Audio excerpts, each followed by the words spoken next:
Go ahead. Hello, good people. It's Tracy. And I'm Dan. And you're watching Midlife Mamaw on YouTube. Thanks for joining us today. We are coming to you from the Lenoir Museum in Norris, Tennessee. Dan, what do you think about this place? It's an amazing place of American history, especially to this area. A great history of the dam and the time before the dam was actually built.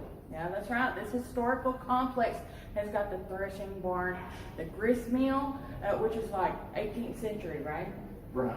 And then where we're standing, which is the Lenoir Museum, there are historical documents here. There are artifacts from a time back before they even built the dam, and there's plenty of pictures, and we're going to take you on a tour today, okay? Does that sound good? Sounds good. Cut it!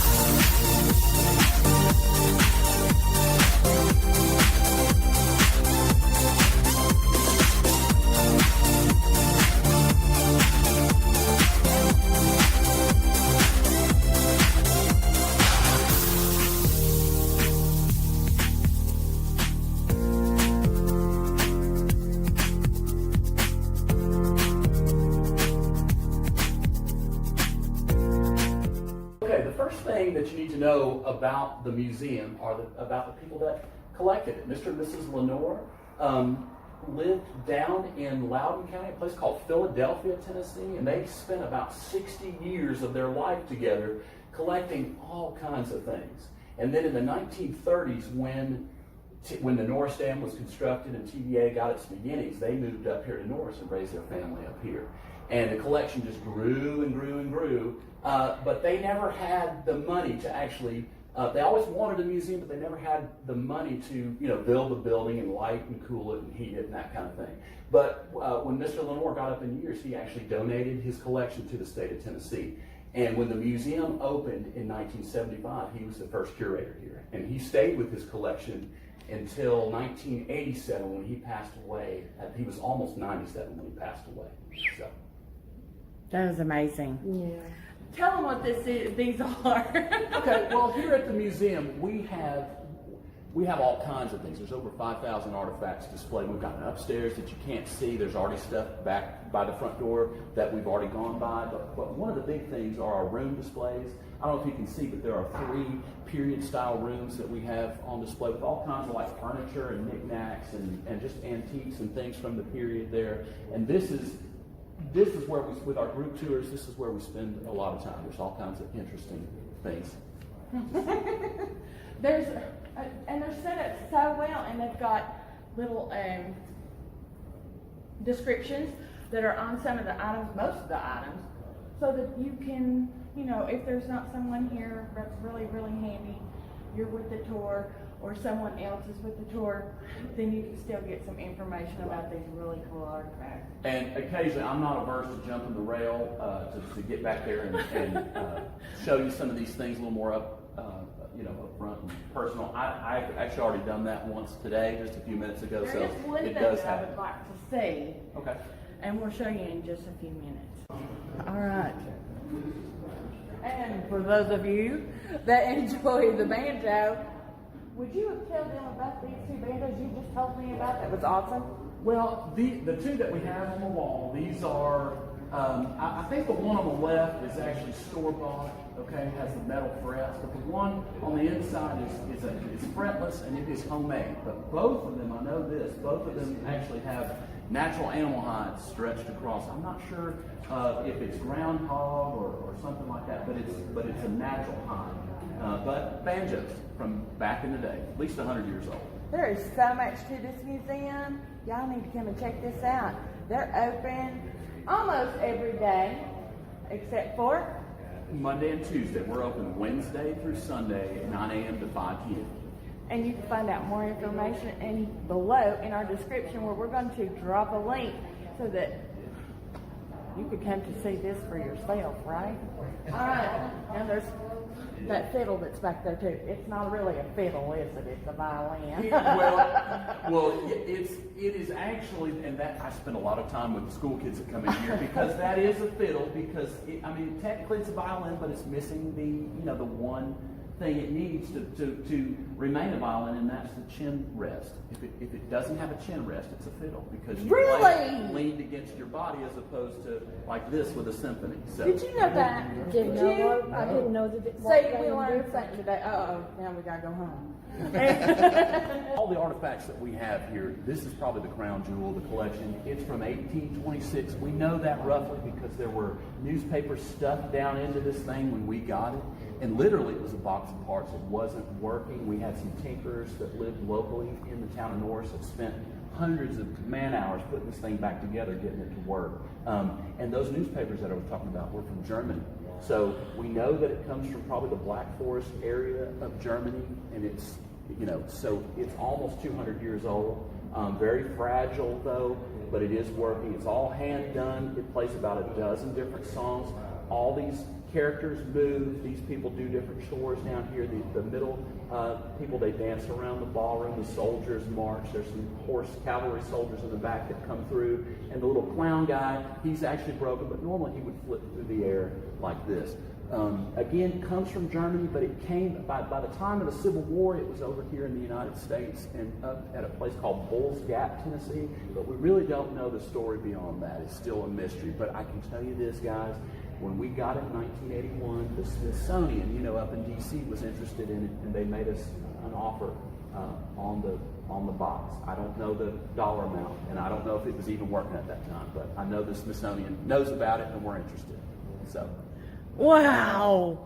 Well, and also let's zoom her right on in there so people can say the detail. Yeah, it's amazing. It's all hand carved and painted, and if you go around the other side, you can see some of the mechanics of it.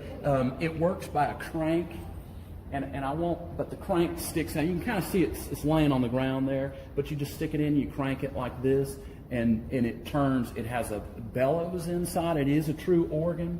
You can see a lot of the gearings and things there. There's little switches and things. It's pretty, and there's your organ pipes up top. So like just the cranking motion operates everything, makes the songs play, makes the people move, and just does everything. Oops.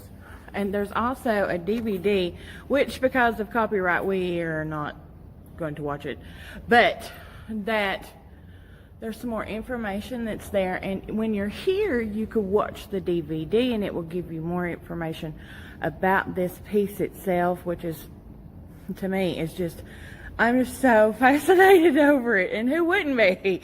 Those are hand carved. It just blows my mind. But anyway, you can watch this when you're here at the museum. It's just the DVD. Now, about turning it on, how often is that going to happen now? Well, very normally, seldom. We have done about 3 or 4 times a year. We've cranked it. Like I said, it's very fragile. And for years, the park manager was the only one that would touch it and crank it. But he has since retired, and they have literally given me the keys. So I am in the process of learning how to do it. So learning how to do it well. So as soon as that's finished, then we'll start doing it more regularly. Well, make sure that you let me know when so that we can come up here, because I want to see this puppy in action. It's just amazing that it's almost 200 years old. Yeah.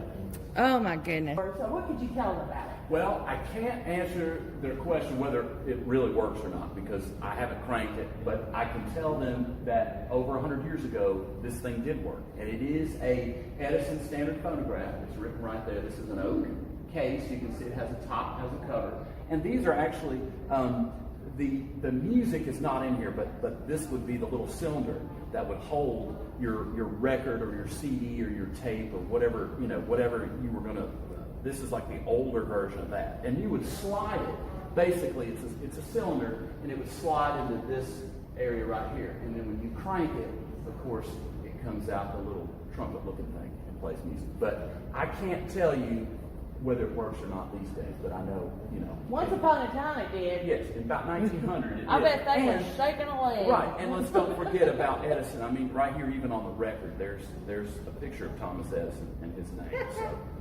So That is amazing. yep. Dan, why is it that this kind of stuck out to you? Well, I come from a military family and it's Army. But I've always been a fan of the World War II, World War I movies. And this is probably one of the most popular from World War I, or that time period. And I've seen the movie multiple times, but I was just wondering if this was an actual banner that was used during the promotion of that movie. Yes, and you're right on. That is an original promotional banner, like a lobby. They would have lobby cards, made out of cardboard, but they would also hang these banners maybe outside of the theater, maybe in the lobby to promote it. I believe this is from one of Mr. Lenoir's daughters, might have gotten this and put it as part of the collection.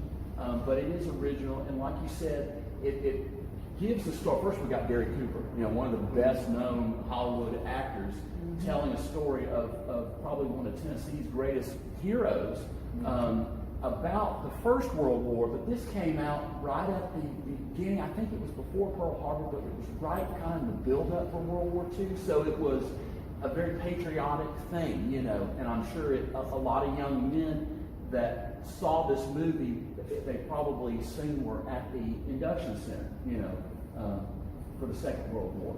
But it is original. It is original. Is this the only one like this that you have in the It's museum? the only one that we have, and I just venture to say there probably aren't many of these anywhere. And especially in that good a condition. And I will mention, we're part of the Tennessee State Park system, and there is an Alvin C. York State Park where his Out home towards in Lebanon. the middle. Yes, Mamaw is that little town in, I believe it's Fentress County, but and it's run by the state park system. And at one time, his son or grandson, I think, was the ranger there. So there's that family connection between Sergeant York and today. And there is also a Veterans Administration out there in that area with his name on it. Yes.